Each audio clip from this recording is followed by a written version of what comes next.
Merci de votre constante fidélité au programme de la Radio nationale du Mali. Il est 13 heures.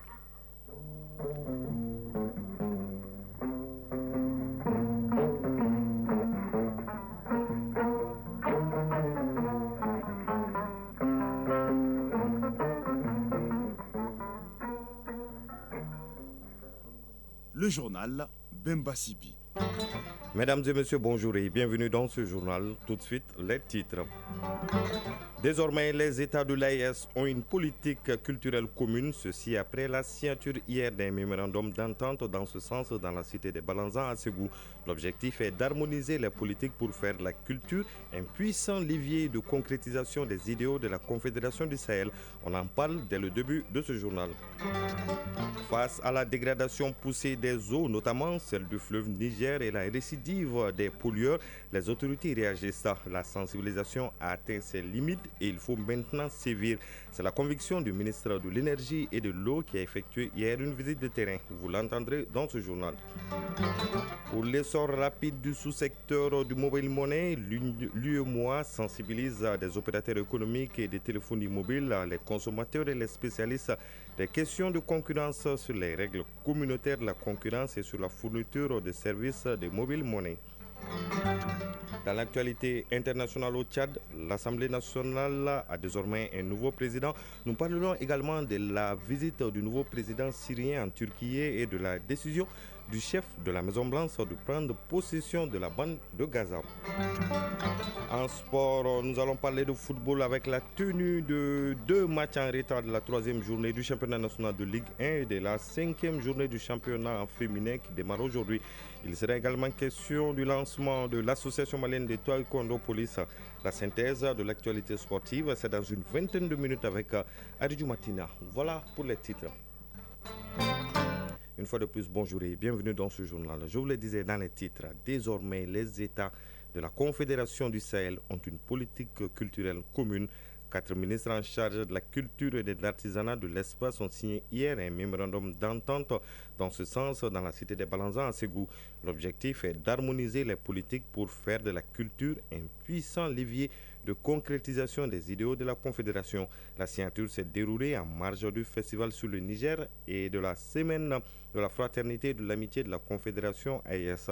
La précision avec nos envoyés spéciaux à Ségou pour le festival sur le Niger, Cheikh Oumar Sangaré et Abdul Salam Bambara.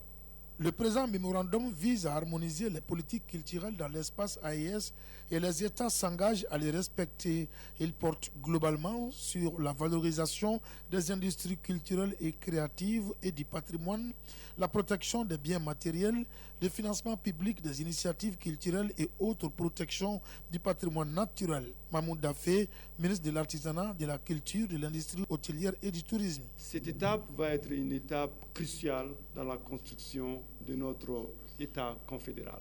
En plus des stratégies communes de la défense et de la diplomatie, je pense que la culture constitue la pierre angulaire du développement de nos 3 États. Colonel-major Abdourahmane Amadou, ministre de la Jeunesse, de la Culture, des Arts et des Sports du Niger. La culture, tout comme l'artisanat, c'est le socle, c'est la base de tout développement pour nos pays.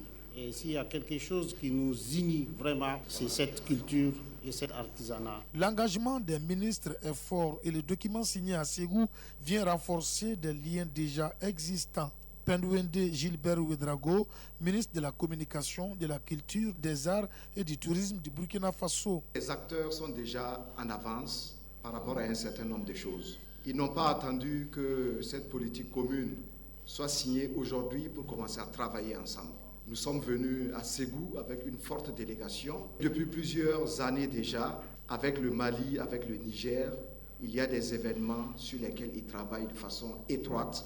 Mahmoud Dafé, ministre de l'Artisanat, de la Culture, de l'Industrie hôtelière et du Tourisme. Dans cette semaine, il va y avoir des conventions signées entre les instituts de formation du Niger, du Burkina et du Mali. Il se trouve déjà qu'ils travaillent ensemble. Le label AES va marquer le saut, donner l'élan à ces collaborations. Comme à l'accoutumée au sein de l'AES, le pragmatisme prendra le dessus et la mise en œuvre du mémorandum fera l'objet d'un suivi. À Ségou, capitale culturelle de l'AES, les jalons sont désormais posés pour une politique culturelle forte dans l'espace AES. Issegou, Cheikh Oumar Sangaré, Abdou Salam Bamara pour l'ORTM. Face à la dégradation poussée des eaux, notamment celle du fleuve Niger et la récidive des pollueurs, les autorités réagissent donc. La sensibilisation a atteint ses limites et il faut maintenant sévir. C'est la conviction du ministre de l'Énergie et de l'Eau qui a effectué hier une visite de terrain à Kalabambougou en compagnie du ministre chargé de l'assainissement. Ils ont conclu cette visite par un tour de la station compacte de potabilisation numéro 2 de la Société malienne de gestion de l'eau potable Chomagep. Le point de la visite avec Awa Adaman Koulibaly. Ce mardi matin, pas de temps pour les civilités. Il y a urgence. Ce que nous avons vu aujourd'hui est alarmant. Le ministre Djané, accompagné de sa collègue de l'environnement, a réveillé les riverains du village de Kalabambougou. La situation déchirante de l'état des eaux oblige. Boubacar Djané, ministre de l'énergie et de l'eau. On ne peut pas accepter que quelques individus, de par leur activité, viennent polluer toute notre eau. Regardez, la turbidité a dépassé plus de 100 et quelques. Donc toutes les normes. Cela n'est pas acceptable. Cette visite est bien accueillie par les notabilités du village, d'autant plus que la conscientisation, leur seule arme de combat, manque depuis longtemps de munitions. Founé Mori Kamara, notable à Kalabambou. Nous avons trouvé que la qualité de l'eau, ce n'est plus comme auparavant. On ne peut que dire ce que vous êtes en train de faire, ce n'est pas bon. Nous ne pouvons pas faire autre chose. Tout ce que nous pouvons faire, c'est avertir nos autorités. Boubacar Djané, ministre de l'énergie et de l'eau. La sensibilisation, on a dépassé ce seuil. Maintenant, il faut vraiment sévir. Déjà, on va revisiter la législation à la matière. On va d'abord voir et appliquer. Si ça ne suffit pas, on va peut-être initier d'autres textes. Mais ça ne peut pas s'arrêter à ça. L'inspection du jour a également concerné les installations de la station compacte de potabilisation numéro 2 de la Somagep. Une étude sera réalisée prochainement pour impulser un nouvel élan à toutes les stations de production pour mieux fournir à la population l'eau potable. L'UEMOA sensibilise sur les règles communautaires de la concurrence et sur la fourniture de services de mobile money. Une quarantaine d'opérateurs économiques et de téléphonie mobile, de consommateurs et de spécialistes des questions de concurrence prennent part à ces 3 jours d'atelier de formation. Un atelier financé par l'UEMOA avec l'accompagnement technique de la BCAO. Le point de cette session avec Seydou Traoré. Outiller et adapter les agents des structures de la concurrence et les acteurs du secteur de régulation à l'essor rapide du sous-secteur de mobile monnaie, voilà la quintessence de ce séminaire. Un atelier de 3 jours qui prend en compte les règles communes de l'UEMOA applicables aux entreprises publiques et privées ainsi qu'aux aides publiques.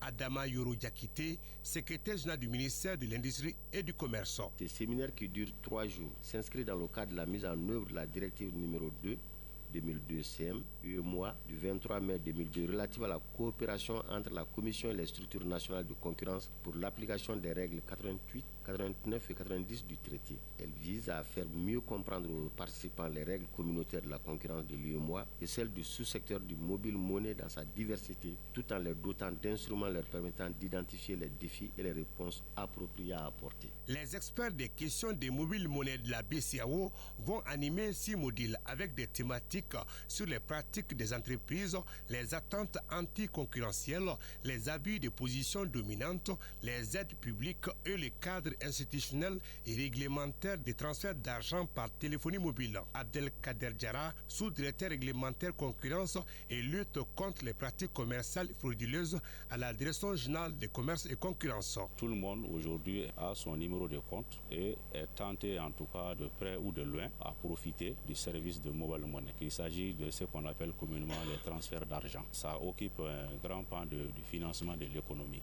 à travers les transactions financières. Il est nécessaire aujourd'hui, et d'ailleurs ça s'impose, à ce que les différents acteurs prennent connaissance de ça et de comprendre les enjeux. La rencontre regroupe les professionnels de la lutte contre la concurrence déloyale, les opérateurs de la téléphonie ainsi que les associations des consommateurs du Mali. Le commissariat à la sécurité alimentaire a tenu hier la 20e session ordinaire de son comité de coordination et de suivi de politique et programmes de sécurité alimentaire. La session était un moment privilégié pour les parties prenantes d'échanger autour des activités annuelles de la sécurité alimentaire. Le point avec Abdul Karim Kaba. Échanger, prévenir, innover et planifier les activités annuelles concernant la sécurité alimentaire, voilà le sens de cette 20e session ordinaire du comité de coordination et de suivi des politiques et programmes de sécurité alimentaire. La présente session se tient dans un contexte particulier. Erdogan Ag Mohamed Ali, commissaire à la sécurité alimentaire. Le plan national de réponse 2025 s'élabore dans un contexte marqué par la sortie lente des crises causées par les inondations survenues au Mali en 2024 et qui ont endeuillé de nombreuses familles en causant des morts et des dégâts dans plusieurs localités du pays. L'étendue et l'ampleur du désastre causé par ces inondations ont été si importantes que l'état de catastrophe nationale a été déclaré le 23 mai 2024. En plus des besoins suscités par les inondations, il fallait également faire face à d'énormes sollicitations venant des populations déplacées et fuyant l'insécurité, dont un grand nombre s'est établi à Bamako et dans d'autres capitales régionales du pays. En ce qui concerne les chiffres, la mise en œuvre du plan de l'opération et celle du plan national des réponses sont jugées satisfaisantes, affirme le commissaire à la sécurité alimentaire. Sur une prévision d'assistance alimentaire à apporter à 1 372 224 personnes identifiées de la phase 3 à Pire, ce sont au final 1 166 697 personnes qui ont bénéficié d'une distribution alimentaire gratuite, soit 85% des effectifs. Là, je parle des chiffres de l'État. Sur une prévision de 22 870 tonnes, 19 445 tonnes ont été transportées et distribuées sur l'ensemble du territoire national, soit 85% de réalisation. Pour 2025, le commissariat à la sécurité alimentaire et les autres parties entendent mettre les bouchées doubles pour atteindre le maximum de personnes en situation difficile. En matière de reconstitution des stocks et d'assistance alimentaire, du côté de l'État, il s'agit de reconstituer le stock national de sécurité à hauteur de 22 700 tonnes, de distribuer gratuitement dans les communes 18 960 tonnes sur un besoin de 49 946 tonnes de céréales à 1 470 114 personnes identifiées en insécurité alimentaire réparties en 245 019 ménages. En plus, il est prévu 3 740 tonnes pour des distributions d'urgence ponctuelles. Compte tenu du budget alloué, un gap de 24 249 tonnes, soit 51,65% des besoins d'assistance alimentaire, est à rechercher. Cette session permettra non seulement d'examiner et valider le bilan du plan d'opération et du plan national de réponse 2024, la situation alimentaire du pays à travers les recommandations du système d'alerte précoce, examiner et valider le plan d'opération et le plan national de réponse 2025. Mais l'actualité, il est 13h passé de 11 minutes. À présent, quelques nouvelles de l'actualité internationale dans un instant. Au Tchad, Ali Kolotou Tchaimi a été élu président de la 4e législature de la 5e mandature. C'était au cours de la première rentrée de la nouvelle Assemblée nationale. Une rentrée qui marque ainsi la fin du Conseil national de transition tchadien. La première séance plénière de la nouvelle Assemblée était supervisée par un bureau d'âge dirigé par le doyen des élus. L'Aga Khan, imam des musulmans ismaéliens et philanthrope à la fortune colossale, est mort hier à Lisbonne à l'âge de 88 ans. Devenu chef spirituel à 20 ans, l'Aga Khan était le créateur et le président de la fondation Aga Khan, une fondation employant près de 100 000 personnes dans le monde et finançant des programmes de développement, notamment en Asie et en Afrique, dans le domaine de la construction de maisons, d'hôpitaux et d'écoles. Le président de la transition syrienne, Ahmed Al-Shara, et le président turc Recep Tayyip Erdogan se sont rencontrés hier en Turquie. Cette visite vise à mener une lutte commune contre le terrorisme en Syrie.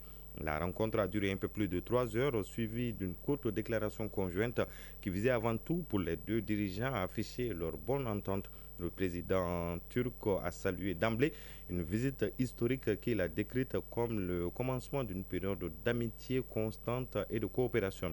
On termine avec les États-Unis où le président Donald Trump a annoncé hier lors d'une conférence de presse aux côtés du Premier ministre israélien Benjamin Netanyahu que son pays va prendre le contrôle de la bande de Gaza. Le président américain a également répété que les habitants de Gaza pourraient aller vivre en Jordanie ou en Égypte malgré l'opposition de ces pays et des Palestiniens eux-mêmes.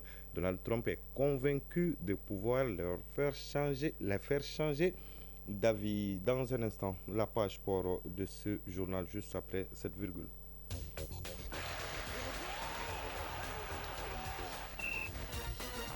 Sport football, la 5e journée du championnat féminin démarre aujourd'hui. Concernant les hommes, le championnat professionnel Ligue 1, la FEMAFoot, programme également aujourd'hui les 2 rencontres en retard de la 3e journée. Arts martiaux, l'association malienne de Taekwondo Police vient de procéder à son lancement officiel. La synthèse de l'actualité sportive, c'est avec Aridou Matina. Le Taekwondo Police, une nouvelle branche du Taekwondo au service des forces de défense et de sécurité, voit désormais le jour dans notre pays auprès de la Fédération malienne de Taekwondo avec la création de l'Association malienne de Taekwondo Police qui a comme présidente le général de brigade Nema Sagara.